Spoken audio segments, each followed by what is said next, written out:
Gala's Gaccan, brought to you by the Gaelic Broadcasting Committee.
One of my absolute all-time favourite Christmas songs from Wizard there. So, Nolla Gennell.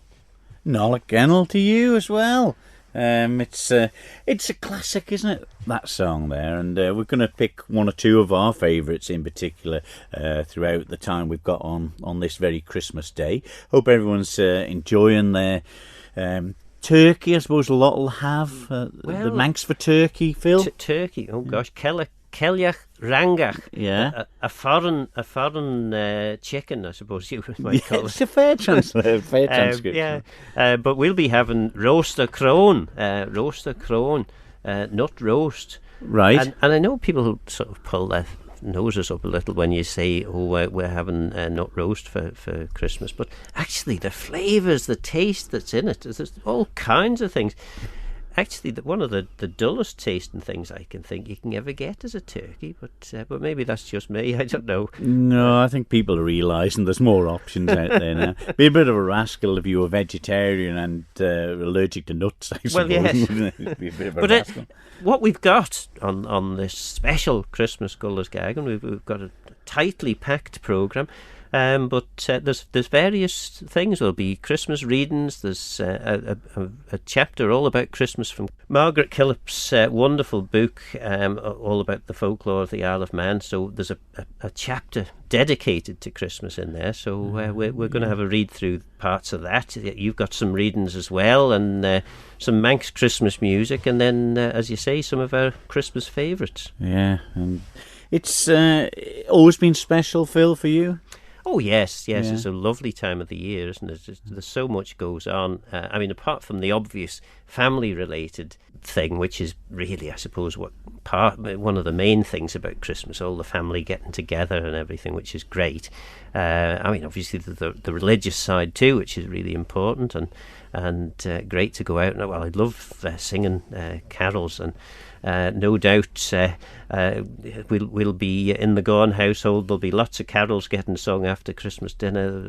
That's our usual style. It's not a bad one in Manx, is it, Carol? A carvel? Carvel and Nulloch. Carvel and Nulloch. The Christmas, of course, is Nulloch. So anyway, I wonder whether we should have a start by listening to a bit from Margaret Killip.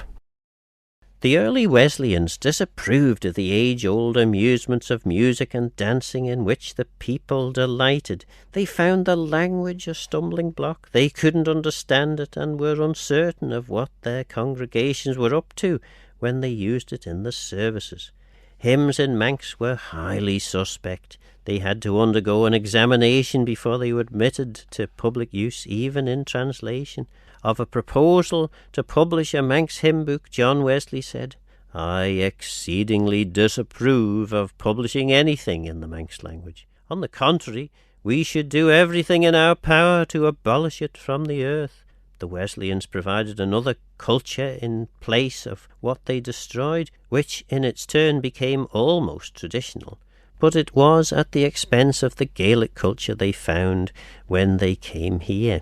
Their antagonism to local custom showed itself in their determined effort to rid themselves of the Ilveri, the service that was held in the parish churches on Christmas Eve, the eve of the Feast of Mary, and especially to discourage the carvel singing that went on at them.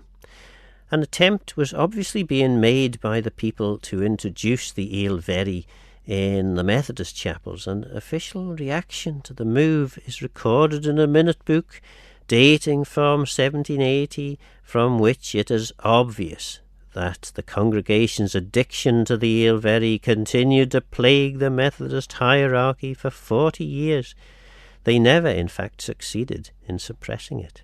The Christmas Eve service had always been a very special occasion in the island, with the parish churches lit at night with candles that the people themselves provided, and decorated with evergreens, hibben as holland, ivy and holly.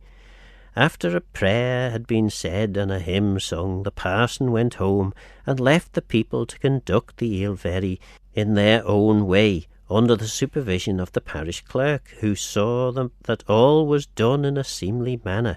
The great feature of the service and its main purpose was the singing of carols, which were, however, totally unlike English Christmas carols.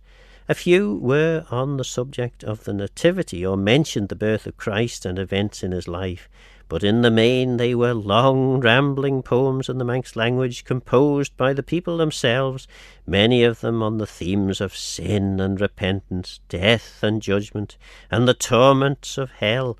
Some dealt with biblical events and persons, like the Carvel na Drach Vrein, the Carol of the Bad Women, which reviewed the careers of some of the wicked women mentioned in the Scriptures. The fall of Adam, the conversion of St. Paul, and the sinful cities of Sodom and Gomorrah were subjects that also appealed to the Carvel writers. But whatever their theme, at the outset the punishment of sin and the need for repentance were sure to appear before the end. There were some in which the day of judgment and the resurrection of the dead were visualized with awful clarity.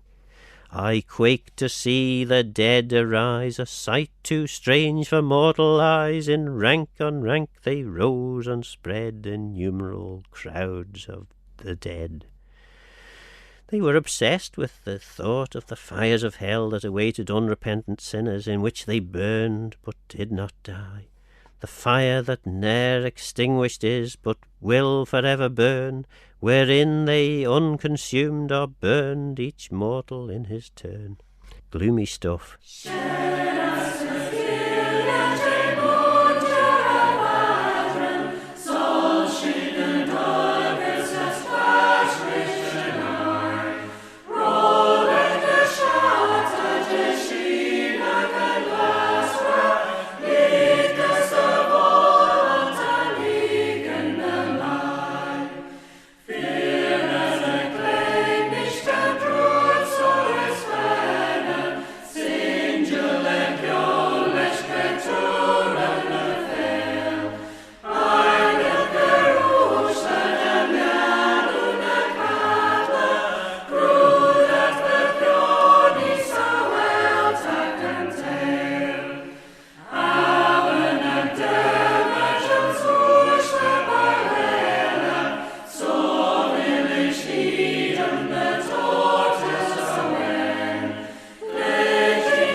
And that is Cleoghery Tui singing Shares Fair Skilla, Brightest and Best, which is one of the Gawne family favourites.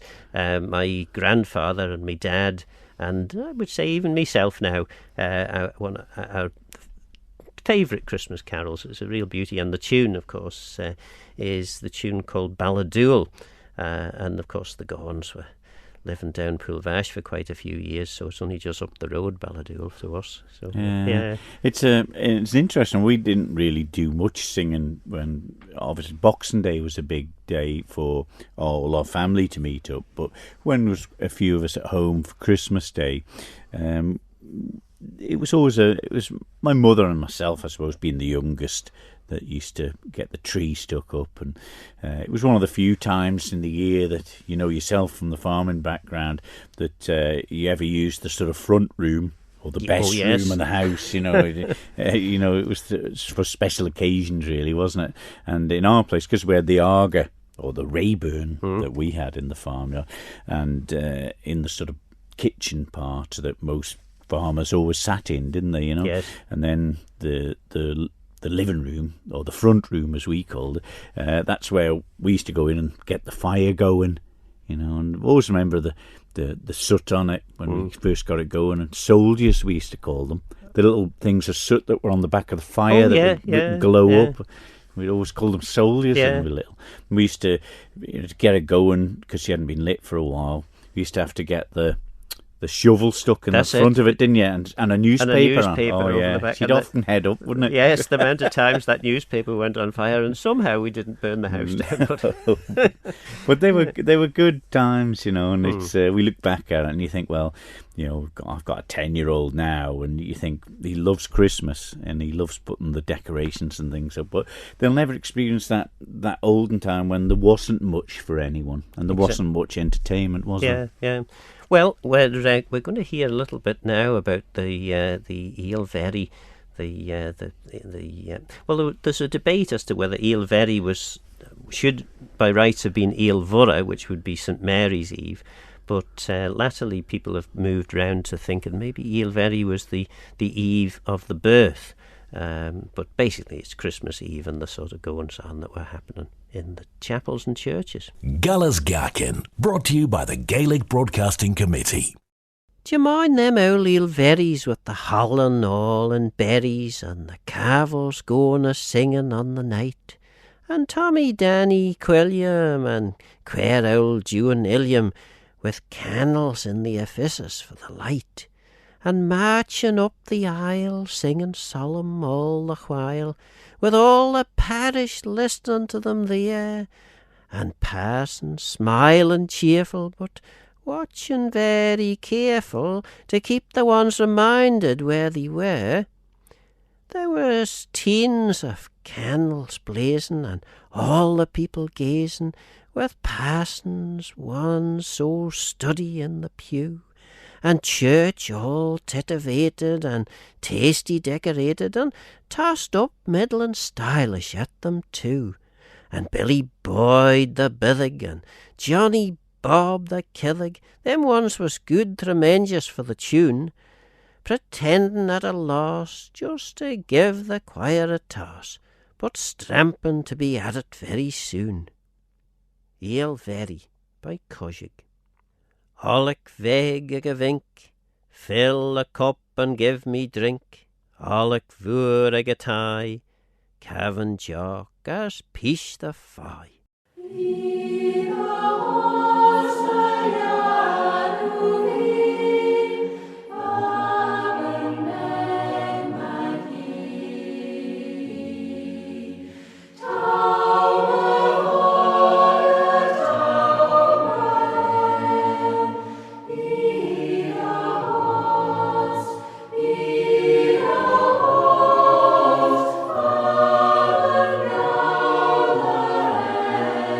She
So that was Cúige and Cúideach with Be the Host.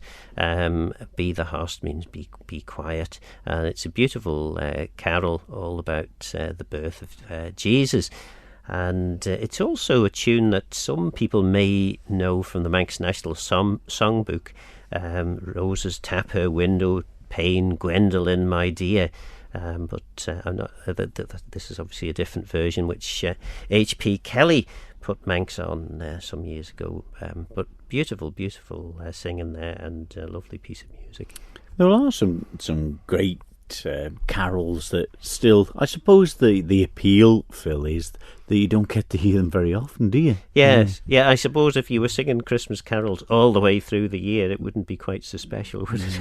No, because I mean, it brings me back, I suppose, to primary school when we used to, the week before Christmas, we'd get given a log, to make the Yule log, and we were allowed to mix the plaster of Paris, put it on it and stick some holly on the top of it and put a candle in. And it's I don't know, it's always something special that remembers me from primary school, making that Yule log and actually bringing it home and being so proud of it, even though the candle could have been on a 45-degree angle or something, or sled all over. Yeah, certainly by the time it got home anyway. Yeah, but it didn't really matter, did it? It was something special. And I think that contrast of the white plaster of Paris over the log and the green bits of holly that you sprinkled on it with the berries on it, it just looked like that snow effect with the trees. Yeah. Well, we'll hear a bit more then from Margaret Killip and her chapter all about the Manx Christmases and the continuation of the Eelverry story. Gala's Gaccan, brought to you by the Gaelic Broadcasting Committee.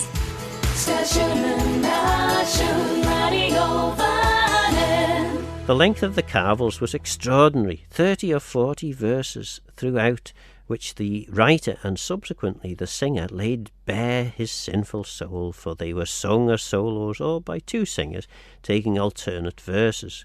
The pair would stand with candle in hand to light their carvel book at the west end of the church, advancing a pace or two after the singing of each verse, so that even the longest carvel was finished by the time they stood before the altar. When hours later the carvel singing was over, the tone of the Eelverry lightened considerably, and it was customary for the young women present to bombard their bachelor friends with parched peas, which they had brought for the purpose. Then, as on the other occasions, the company adjourned to the alehouse to drink Manx home-brewed ale spiced with pepper, until the long Christmas candle had burned down in its socket, and it was time to sing the Arén Evi, the good night song, which reminded them that blackness had come on the Chalach, and that the very chairs they sat on were urging them to go home to bed. As golden light and stolt Gryniach marom Tis aloldu Dach leisha Te tan bystrej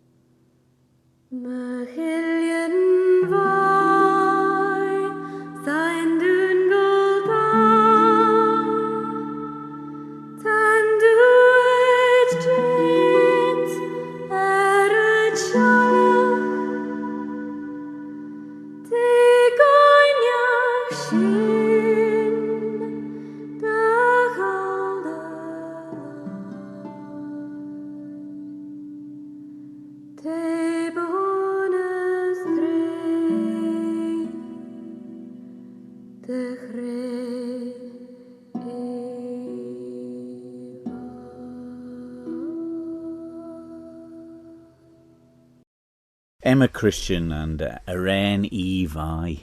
Yeah, it's a beautiful song. Yeah, and there's a great album that Emma recorded of Christmas songs, I think, isn't there? And the picture on it with the candles and everything on it. Yeah. I'm just picturing it in my mind now. Yeah. I may have something else in my mind. Well, you never know. But yeah, Emma, it's a shame she's not singing so much these days, but great stuff. And we had the opportunity of having, which one is it, Eganon's Bethlehem from Emma, but I decided to maybe we'll use Ruth Kegan's version just to try and mix and match. So that should be coming up later in the programme. Because a lot of Manx people know Evi as Goodnight, and Aren is song. Aren is a song. Yeah. So yes, not to be confused with Aaron, which is bread. So Aren or somebody and who lives down in Baldrine. Well, it could be that too. Yeah. Anyway, let's have another listen to Margaret Killip, and I think she's a bit harsh on the Wesleyans, it's fair to say. She's not awful keen on them, but here we go. One cannot help wondering, reading some of the Carvels, how the Wesleyans ever came to accuse the people of an addiction to levity. There are one or two of a less lugubrious nature which give glimpses of the lighter side of Christmas. The brightly lit church on the night of the Eel Very. It is a heavenly sight to see in the darkness of the night, the congregation praising God, their candles burning bright. And the games and amusements, the dancing and fiddling that accompanied Christmas throughout all its 12 days. With eating and drinking and choosing the legged, that's the valentines or partners for the coming year, thus will we keep the feast, with the music of fiddles, with the card playing we would spend each night. So this is the kind of Christmas celebration Waldron described.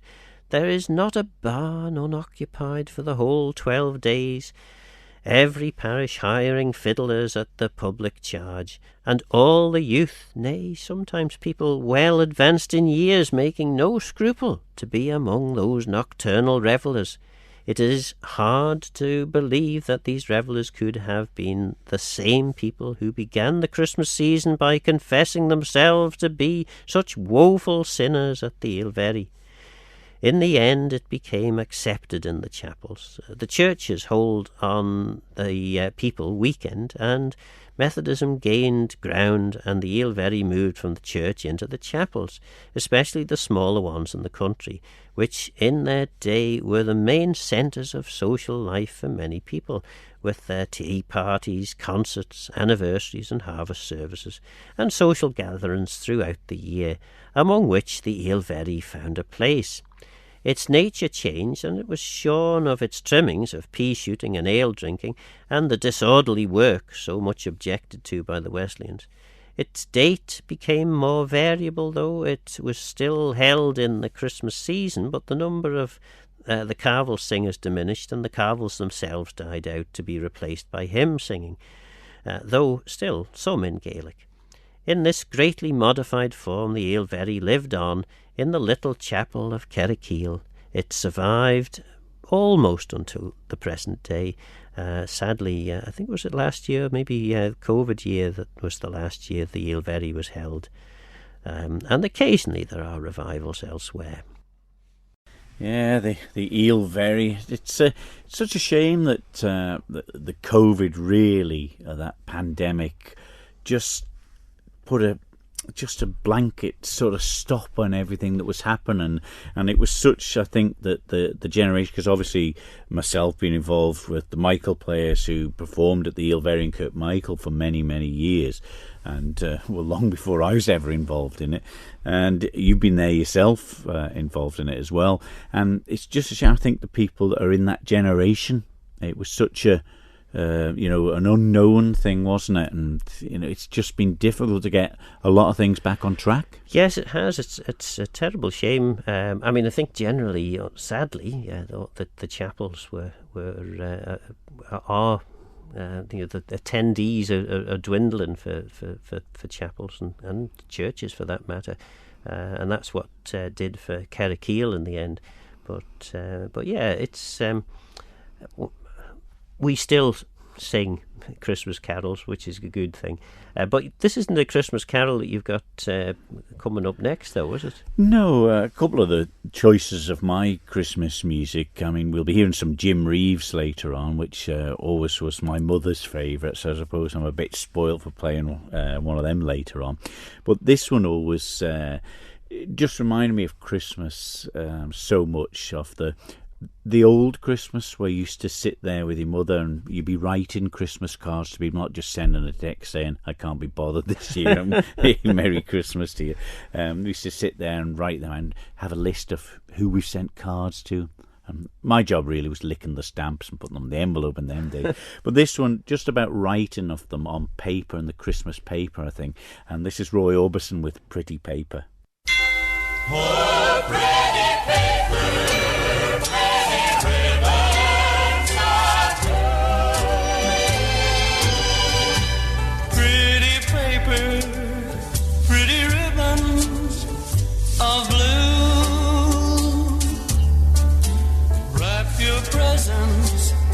To your darling from you, pretty pencils to write I love you, pretty paper, pretty ribbons of blue, crowded streets, busy feet hustle by him, downtown shoppers, Christmas is nigh. There he sits, all alone on the sidewalk, hoping that you won't pass him by. Should you stop? Better not, much too busy.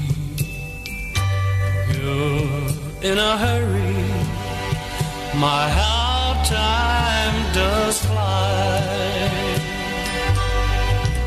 In the distance, the ringing of laughter, and in the midst of the laughter, he cried. Pretty paper, pretty ribbon of blue, wrap your presents to your darling from you. Pretty pencils to write I love you,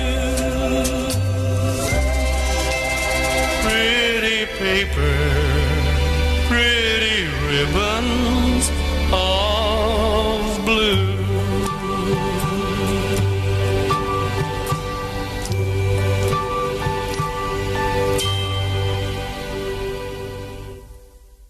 Oh, such a great Christmas voice. He never really associated Roy Orbison because he was another one with the Jim Reeves album that we had and used to play at Christmas time, and I suppose that's a great memory for me. I was the only one with a record player, I had upstairs in my bedroom, and at Christmas, when I was saying earlier about being in the front room, I used to carry it down the stairs, and put the speakers up, and we'd dust off the albums that were there, as well as South Pacific or Oklahoma. These would be the 78s. Yeah, and I'm not even that old, but I remember them sitting in the cupboard.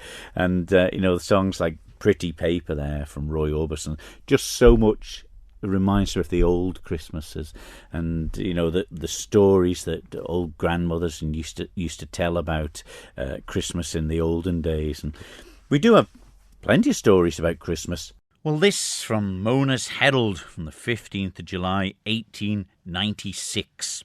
Of minor minstrels, there were Archie, Cuckoo and Murphy, violinists of great power, and Tommy Kringle or Nickel, the executant to the fiddlers, who perambulated the town after midnight to announce the approach of Christmas with, "Good morning, Mr. Harris.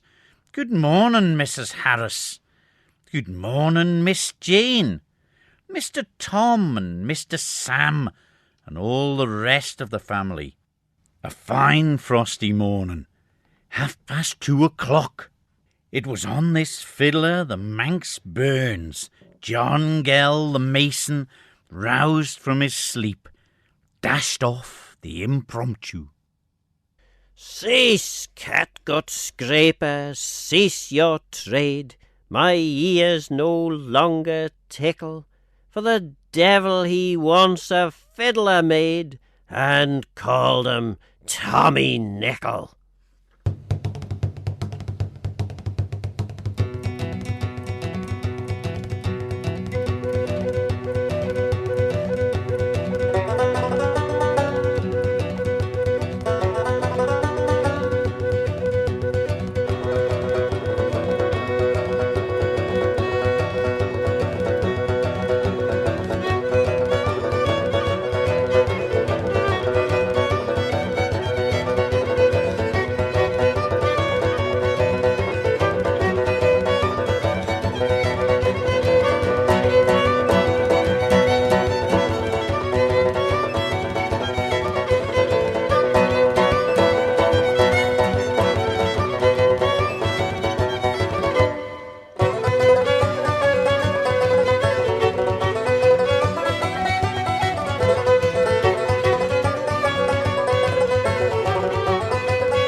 Every barn is occupied for the 12 days.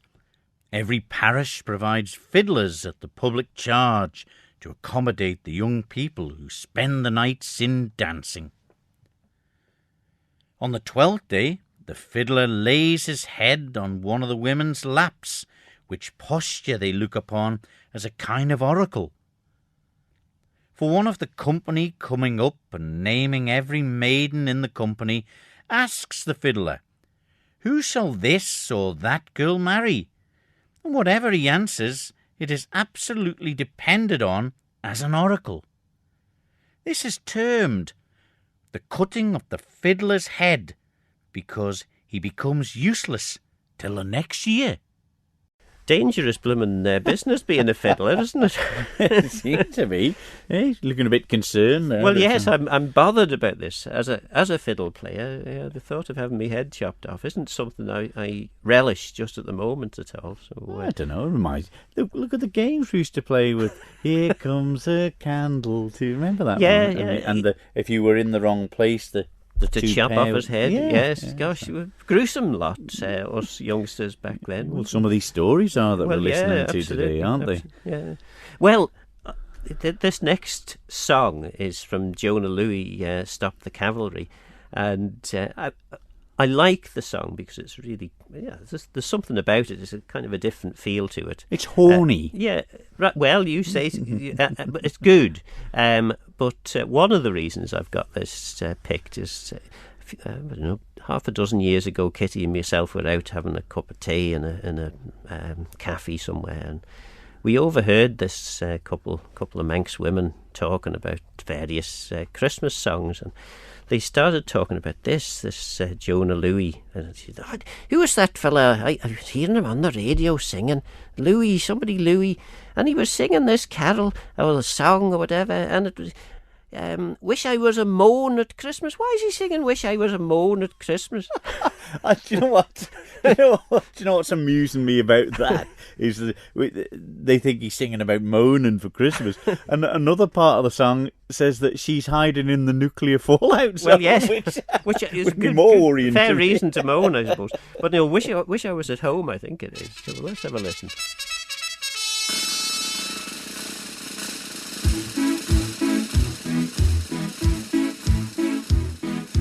Hey, Mr. Churchill comes over here to say we're doing splendidly. But it's very cold out here in the snow, marching to and from the enemy. Oh, I say it's tough, I have had enough. Can you stop the cavalry?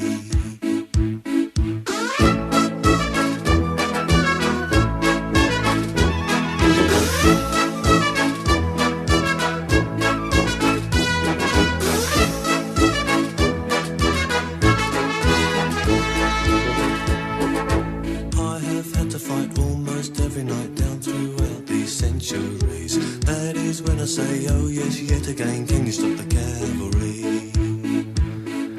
Mary Bradley waits at home in the nuclear fallout zone. Wish I could be dancing now in the arms of the girl I love.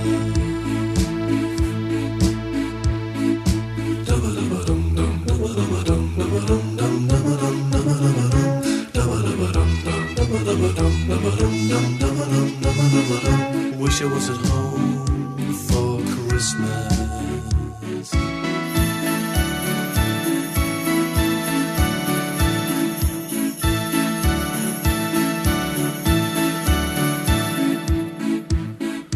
Bang, that's another bomb on another town while Luzar and Jim have tea. If I get home, lift up, tell the tale, I'll run for all presidencies. If I get elected, I'll stop. I will stop the cavalry.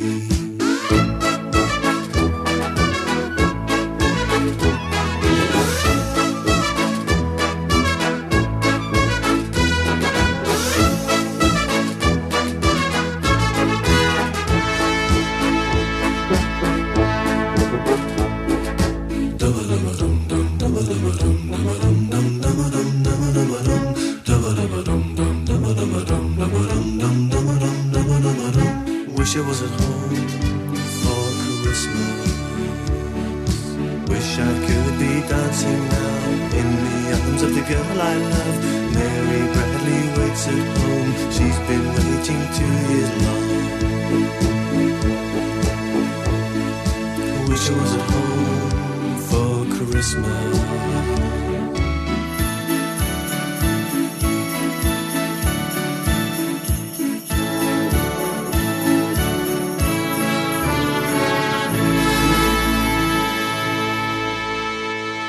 And now an extract from the short story Under the Bushel by Ivan Kane, Manx Tales by various anonymous authors from 1899 or thereabouts.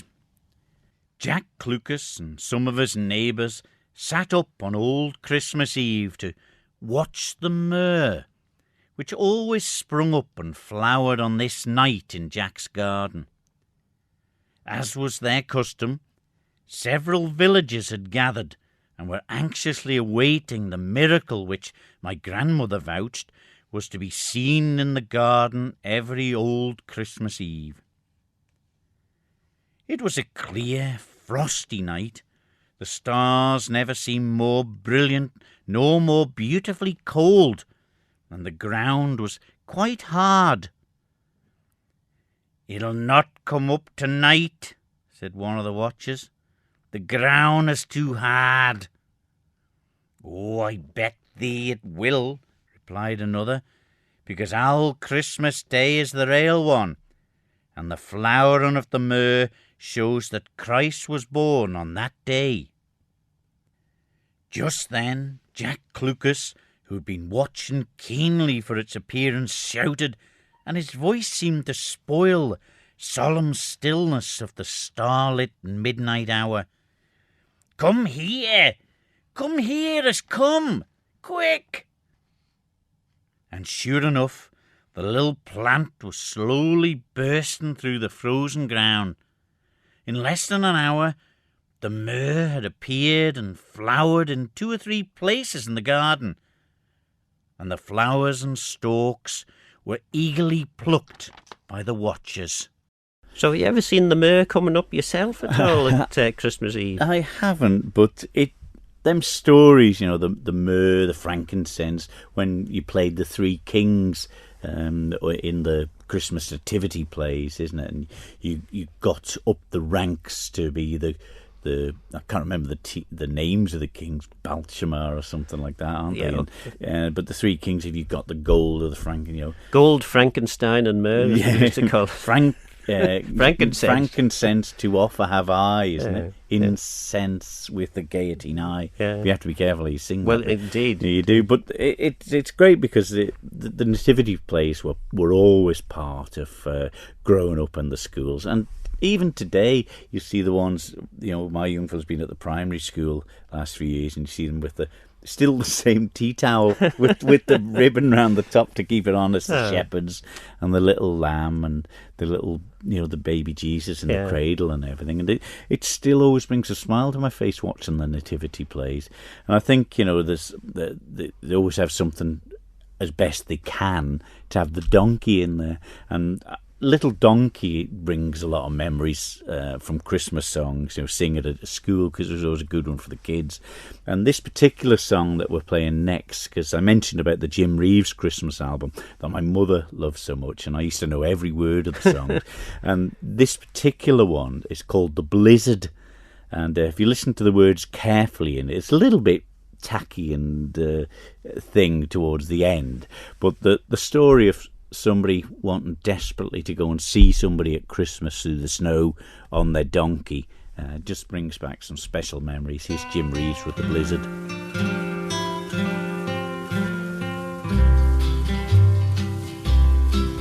There's a blizzard coming on, how I'm wishing I was home, for my pony's lame and he can't hardly stand. Listen to that norther sigh, if we don't get home, we'll die. But it's only 7 miles to Marianne. It's only 7 miles to Marianne. You can bet we're on her mind, for it's nearly supper time, and I'll bet there's hot biscuits in the pan. Lord, my hands feel like they're froze, and there's a numbness in my toes. But it's only 5 more miles to Marianne. It's only 5 more miles to Marianne.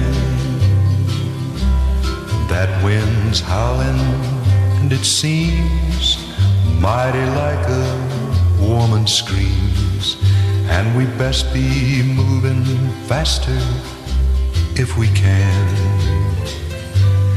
Dan, just think about that barn with that hay so soft and warm, for it's only 3 more miles to Marianne. It's only 3 more miles to Marianne. Dan, get up, you ornery cuss, or you'll be the death of us. I'm so weary, but I'll help you if I can. All right, Dan, perhaps it's best that we stop a while and rest, for it's still 100 yards to Marianne. It's still 100 yards to Marianne. Late that night the storm was gone, and they found him there at dawn. He'd have made it, but he just couldn't leave old Dan. Yes, they found him there on the plains, his hands froze to the reins. He was just 100 yards from Mary Ann. He was just 100 yards from Mary Ann.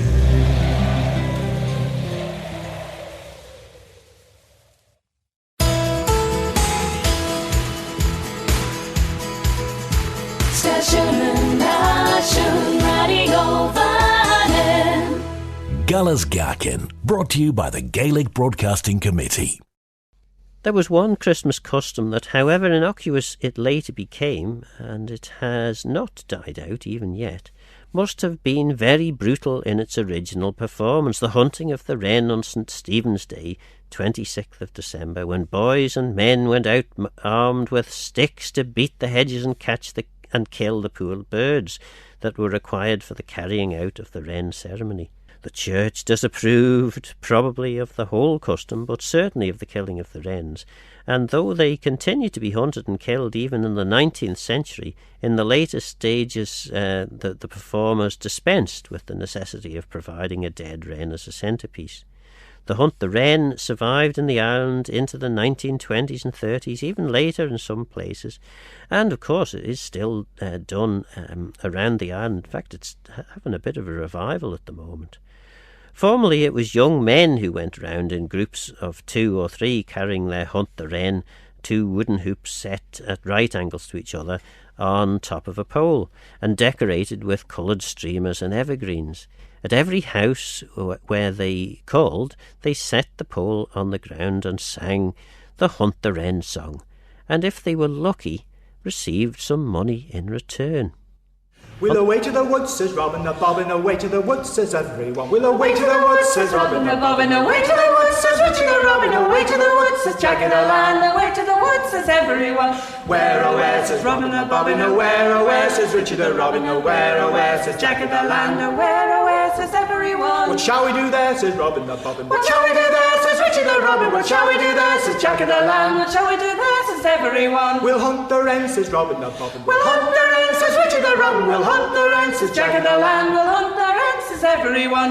Where, oh where, says Robin the Bobbin, oh where, says Richard the Robin, oh where, says Jack of the Land, oh where, says everyone. I see him, says Robin the Bobbin, I see him, says Richard the Robin, I see him, says Jack of the Land, I see him, says everyone. In yonder green bush, says Robin the Bobbin, in yonder green bush, says Richard the Robin, in yonder green bush, says Jack of the Land, in yonder green bush, says everyone. Where, oh where, says Robin the Bobbin, oh where, says Richard the Robin, oh where, says Jack of the Land, oh where, says everyone. How we get him down, says Robin the Bobbin, how we get him down, says Richard the Robin, how we get him down, says Jack of the Land, how we get him down, says everyone. With sticks and stones, says Robin the Bobbin, with sticks and stones, says Richard the Robin, with sticks and stones, says Jack of the Land, with sticks and stones, says everyone. Where, oh where, says Robin the Bobbin, oh where, says Richard the Robin, oh where, says Jack of the Land, oh where, says everyone. How we get him home, says Robin the Bobbin, how we get him home, says Richard the Robin, how we get him home, says Jack of the Land, how we get him home, says everyone. In the brewer's big cart, says Robin the Bobbin, the brewer's big cart, says Richard the Robin, the brewer's big cart, says Jack of the Land, the brewer's big cart, says everyone.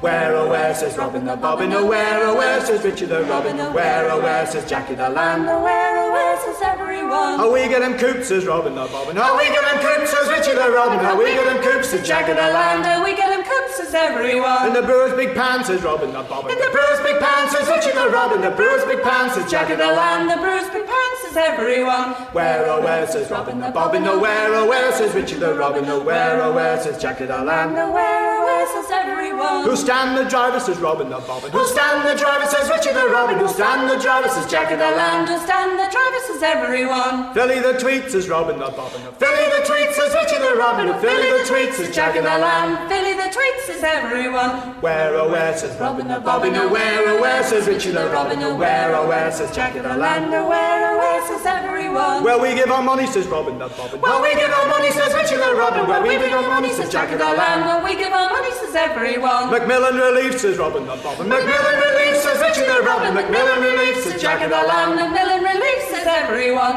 Where, oh where, says Robin the Bobbin, oh where, says Richard the Robin, oh where, says Jack of the Land, oh where, says everyone. Who'll dine at dinner, says Robin the Bobbin. Who'll dine at dinner, says Richard the Robin. Who'll dine at dinner, says Jack of the Land. Who'll dine at dinner, says everyone. The King and the Queen, says Robin the Bobbin. The King and the Queen, says Richard the Robin. The King and the Queen, says Jack of the Land. The King and the Queen, says everyone. Where, oh where, says Robin the Bobbin. Oh where, says Richard the Robin. Oh where, says Jack of the Land. Oh where, says everyone. The eyes for the blind, says Robin the Bobbin. The legs for the lame, says Richard the Robin. The pluck for the poor, says Jack of the Land. The bones for the dogs, says everyone. Where, says Robin the Bobbin. Oh where, says Richard the Robin. Oh where, says Jack of the Land. Oh where, says everyone. The wren, the king of all birds, is called St. Stephen's Day in the fairs. Although he is little, his family is great. We pray good dames, he give us the trait. So that was Stare with Hunt the Wren, and not quite managed to hunt the wren yet. It would appear that maybe they were hunting the wren on Christmas Day, but in most recent times, and when I say that, over the last several hundred years, it's been St. Stephen's Day or Boxing Day that we go for that. But we've both been involved in doing the Hunt the Wren over the years, haven't we? And it was great that the north of the island, the likes of Alistair Sutherland up there, great support of the Manx and everything, and sort of revitalised it, started at the Mitre and the Raven, because they had car parks. Yes. Hot mulled wine as yes, well. Car parks, wonderful yes, place. Yeah, yeah. very good. And, to do that. And it's something, I always admire. We often have Joe Collister there, and Nigel Taylor, always brilliant to turn up with the fiddle. Yes, he's good. And I always wonder how he manages to play it in the freezing cold. And it's a struggle, because I've been there before, and trying to keep your fingers going on a cold day, it can be quite a job. But it's a funny old song though. The dance is quite good to do, isn't it? Yeah, quite simple to do, and the kids love doing the dance. Trying to sing that they don't understand the words. Well, no, really, who does? But anyway, you can't have a Christmas show without this next song by Slade.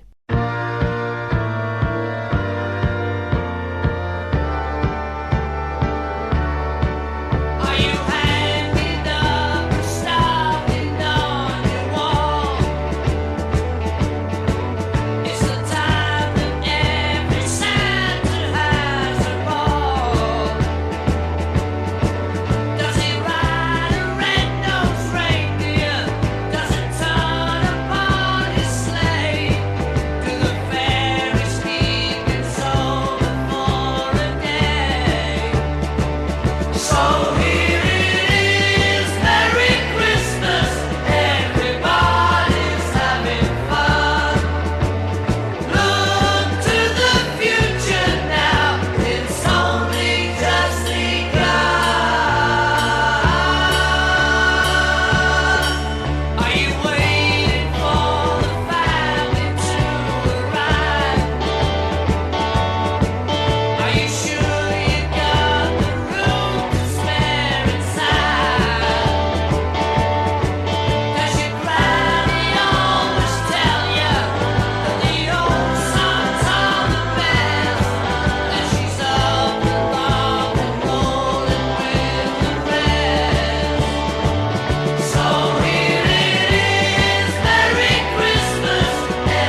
On the 24th of December, towards evening, all the servants in general have a holiday.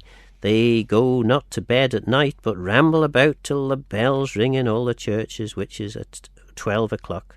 Prayers being over, they go to hunt the wren, and after having found one of these poor birds, they kill her and lay her on a bier with the utmost solemnity, bringing her to the parish church and burying her with a whimsical kind of solemnity, saying dirges over her in the Manx language, which they call her knell. According to this, wren hunting took place on Christmas morning, but in more recent accounts it was on the following day that it was done, and there is some idea that it commemorated the martyrdom of St. Stephen, whose day it was, Leil Stione, the feast of St. Stephen. There are various other explanations of the custom, that it is an act of revenge because a wren betrayed the presence of the Manx Fencibles when they were in Ireland in 1798 by tapping on their drum, or in a totally different context because the wren is a reincarnation of an enchantress who long ago lured the men of the island into the sea and drowned them, then evaded capture by flying away as a wren. As a punishment, she is doomed to reappear each year in this form and be pursued and killed.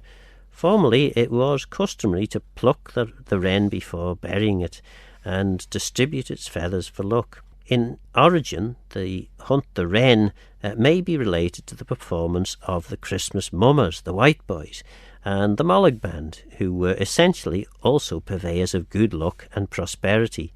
One theorist, convinced of its antiquity, suggests that the wren cult reached the British Isles during the Bronze Age and was carried by the megalith builders, which, if it could be proved, would make it possibly the oldest surviving custom in existence. We happy herdsmen here do sing and deep rejoice, for angels bright and clear we saw and heard their voice. We saw and heard their voice. We saw and heard their voice. Glad tidings have us told of the King of all mankind, newborn and in a cattle fold. They say we shall him find. They say we shall him find. They say we shall him find. In Bethlehem is a stall, likewise his mother free. Great comfort to us all, and blessed may we be, and blessed may we be, and blessed may we be. Come, let us with great joy to that Bethlehem trust, to see that blessed boy, who once must be our judge, who once must be our judge, who once must be our judge. When we to Bethlehem came, as true as it was said, a babe of glorious fame, in a manger there was laid, in a manger was laid, in a manger there was laid. All hail to Christ the King, all to the Virgin Son. We pray thee humble to bring, and help with thee to reign, and help with thee to win, and help with thee to win. So that was Happy Herdsman, sung by Kurjan Kujach. And Annie tells a wonderful tale about some fella from Cumbria had come over to be a choir master and had brought that song over with him. It was a great song. Do you think there'll be lots of happy herdsmen around at Christmas time? I don't know. I think the older generation, I think, still have that. They always had that Christmas, didn't they? They did stop and have the proper Christmas dinner and the proper Christmas thing. They may not have had much to put up, but they'd had a tree up and the proper poultry and all the homemade vegetables and trimmings that went with it. Probably all had to be made by themselves as well as doing all the farm work, wasn't it? So I suppose a lot of them, and I suppose the what's the word I'm looking for? The link with Christmas and the farm and animals and things. Yes, I think it's still a big one, isn't it? The Absolutely. shepherds and the donkey. Not so many donkeys in the No, island, man. But well, there's a few. Not so many on the farms, anyway. No, that's right. But it's a great thing. Of course, in not that many years ago, we had this thing called the Cageesh Amajak, the Foolish Fortnight, which basically allowed a whole 2 weeks. So effectively, from I think it was it the 21st or the 22nd of December, right the way through then to Old Christmas Day, which was, is it the 5th or the 6th? I always get it mixed up, of January. Effectively, the only thing that you did was necessary work. So you would feed animals and muck them out, but you wouldn't do any ploughing or any of that sort of thing. That would be very bad luck, and you were to enjoy the full fortnight. No, and there wasn't many Christmas bonuses issued to the people involved on the farms either, was there? And I suppose it brings us round to the next piece that I'm going to do here, which talks about people who are expecting something at Christmas. Indeed, the unusup, the deserving. They say that they are going on the deserving. Anything you wish to give us? At first, it was the payment given to the fiddler for his service at burials, wakes and marriages and feasts, and it was as cheerfully given to him as the payment of the parson. After that, it became anything customary which you deserved. It was often paid at the time, but if it was not, he came again to the house to get it. When it was paid, it used to be a piece of silver. In the north, they called it the wonderscope. The white boys, the hunt the wren boys, and qualtachs received the dessert. I've heard my grandfather say that the deemsters were paid by the deserving. The law at the time was breast law. The deemsters are the last of the druids.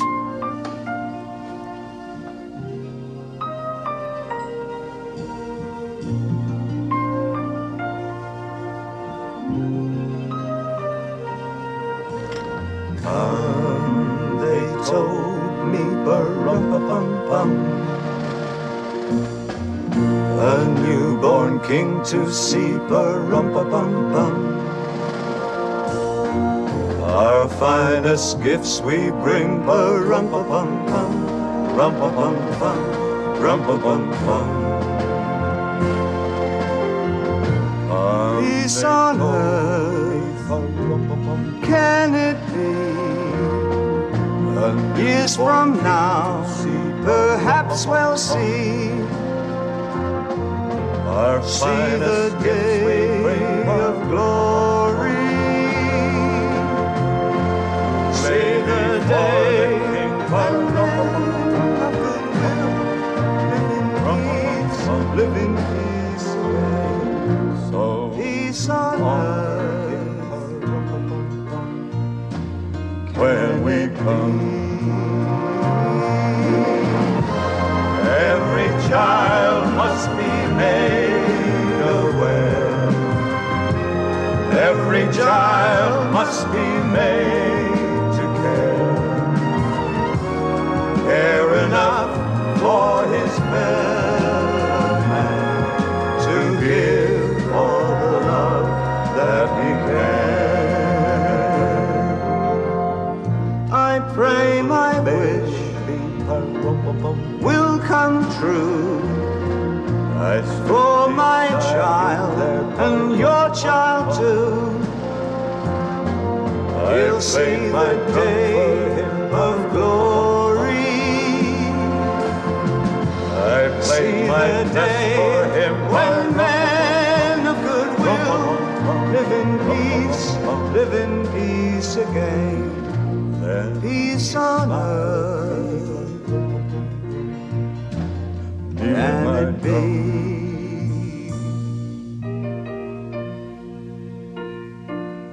Can it be? It's a pretty thing, isn't it? Older generations of people in the island held obstinately to the old date for Christmas Day, for though with the change in the calendar they accepted the advancement of most of the other festival dates, they were reluctant to do so where Christmas was concerned, and made bewildering distinction between big and little, and old and new Christmas Day. From them, Shen Lair Nulloch, Old Christmas Day, on the 5th of January, was the real Christmas.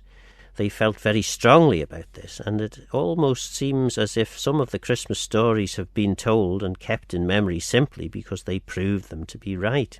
A woman who had accepted the new way of thinking and kept Christmas on the 25th of December decided that she and her servant girl would do some spinning on the eve of Old Christmas Day.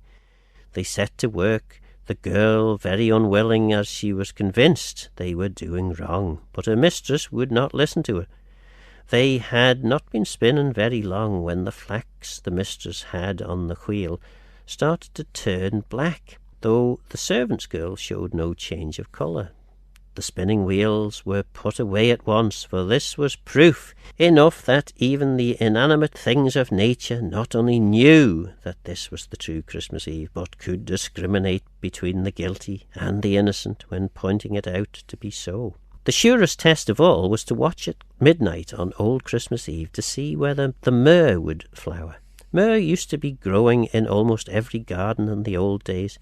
It wasn't really myrrh, but sweet cicely, an aromatic plant smelling and tasting of aniseed, and known everywhere in the island as the myrrh.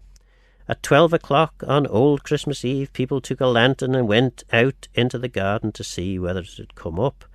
It was often necessary to go out more than once to watch for it, but if you were lucky, you were eventually rewarded by the sight of the little greenish-grey shoot breaking above ground, which would burst into bloom for an hour or so, then disappear. Yes, it's amazing how a little thing like the sweet Sicily plant bursting into flower on Christmas Eve would have tickled their imagination. They were very, very keen on this. Obviously, no Christmas telly to watch. They found other ways of enjoying themselves.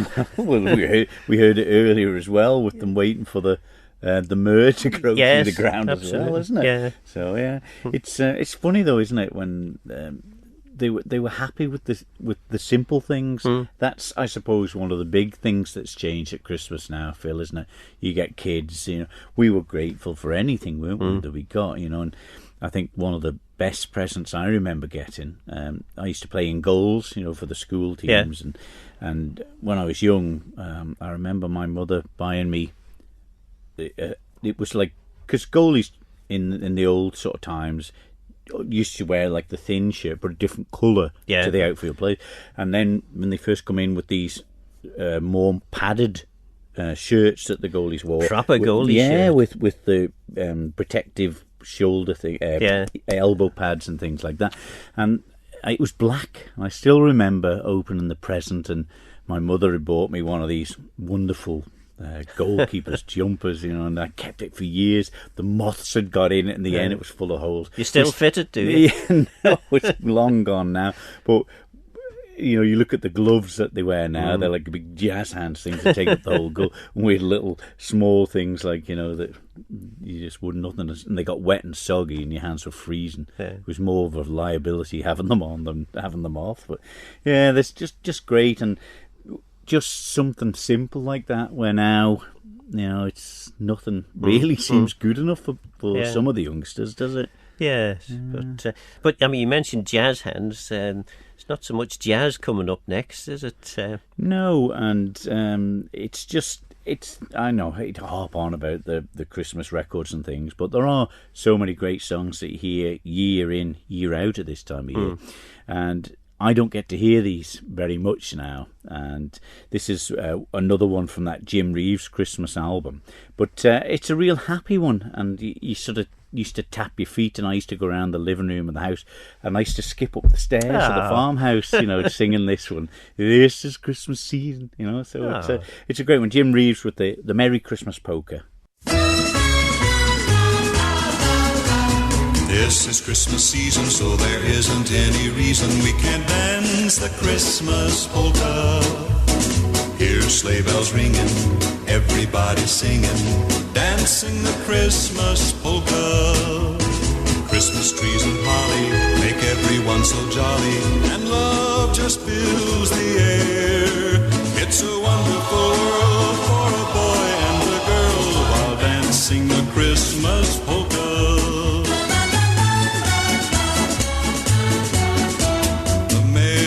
Christmas polka. Let's dance, let's dance, let's dance. Everyone's so happy. The air is filled with romance. Watch the sweethearts kissing as they dance 'neath the mistletoe. It's a sight to behold for the young and the old. The Merry Christmas polka.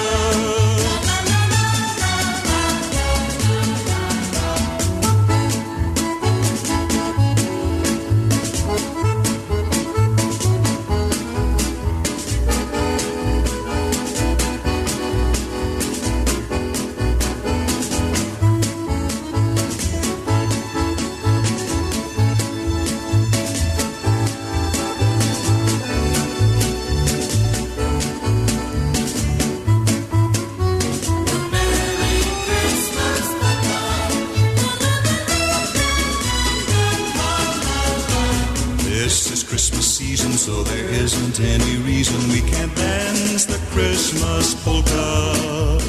Here's sleigh bells ringing, everybody singing, dancing the Christmas polka. Christmas trees and party make everyone so jolly, and love just fills the air.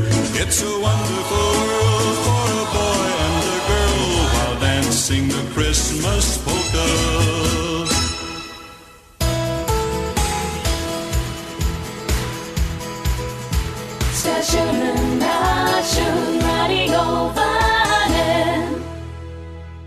The Gents. The Gents was a feast kept at night where young men and young women met for dancing. The root of the word gien, a woman, and is, night, it may be that the root of onasup comes from the ob or obba, work done by the fiddler at the Gents' nightly feast, baptisms or marriages, wakes, funerals and feasts. Gien is an ob or obba, that is Giensob or onasup.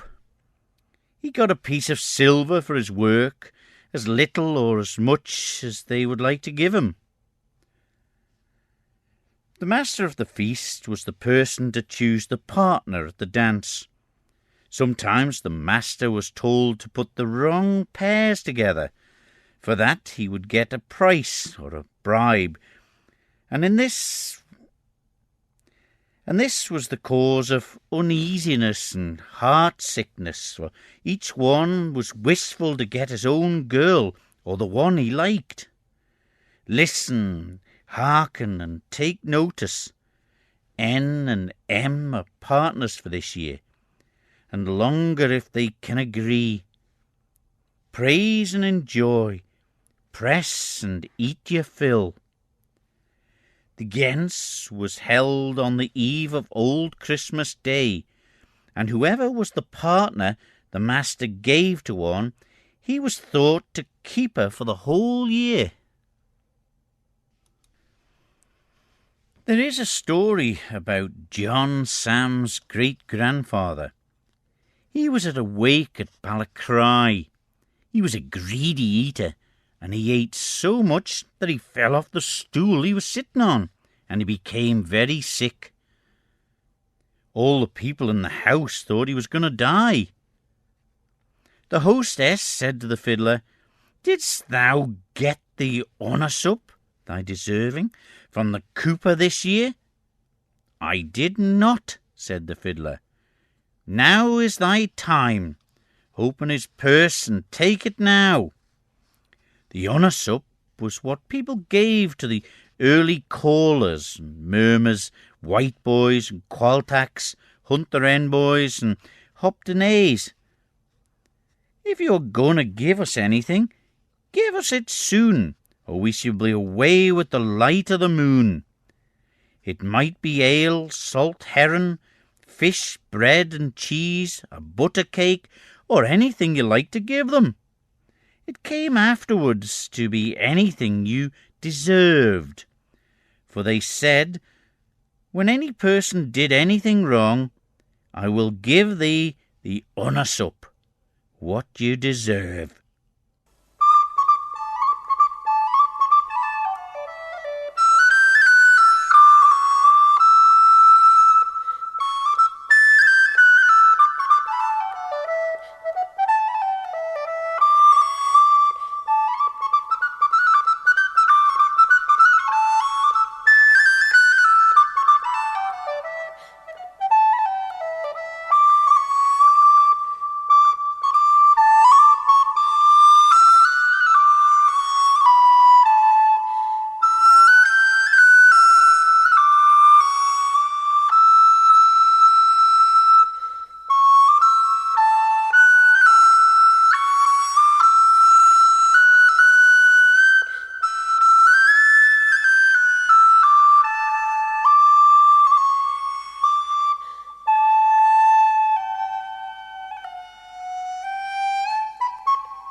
The qualtack, or first foot.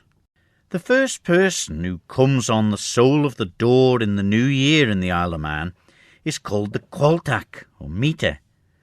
It's the first person not of the household and on his own work or business. The old people took notice if the person was dark or fair, his instep high or low, if he were rich or poor, to foretell their luck. A drink of ale or of other strong drink, or something that was Gawne, bread, potatoes and herring, was given to him. Any person who did not keep up the old custom by giving something was considered very mean. It has come to be a bad custom for some people to go about from house to house and they just get drunk. They used to put turf ashes or ashes of coal on the hearth. They looked for a footmark. A footmark going out was a sign of death, and a footmark coming in was a sign of marriage. The qualtack, and or first footer. Yes. It was a big thing in our family, that. It was, and woe betide a red head or someone with a squint or webbed feet or any of these sorts of things. Interesting, the old feet in the hearth there, though. I mean, if you had somebody with the foot side on, I mean, what on earth would that mean? Well, that's a very good question, isn't it? Well, I hope the listener hasn't got too much indigestion from listening to us this afternoon. I've certainly enjoyed sharing part of Christmas with you, and what's happening in the Clarke household this evening, Christmas night? Well, be a steady enough night, to be honest, and just reflecting. I like to reflect on Christmas gone by. Some Christmases I spend here. Sometimes, we're away in the Czech Republic with Katerina's family. Celebrating Christmas over there, which is sort of a little bit different because they're opening the presents on on our equivalent of Christmas Eve. Right. You know, and they don't put the tree up till Christmas Eve, which is the 24th.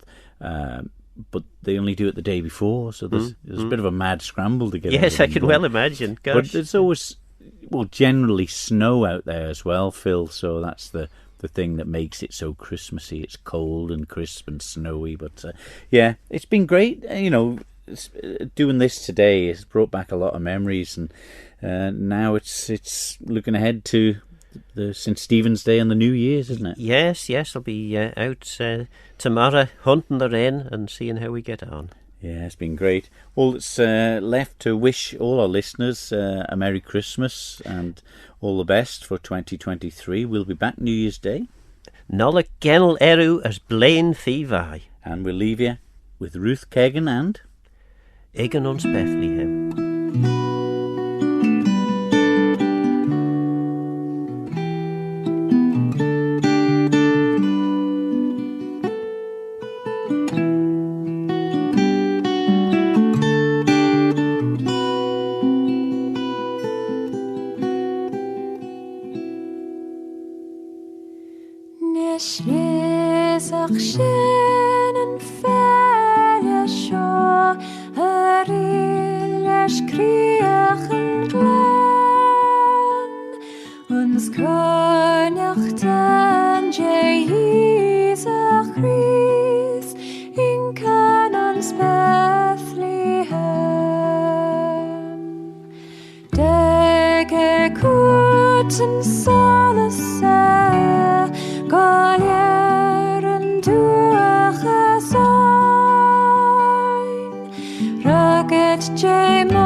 Jesus.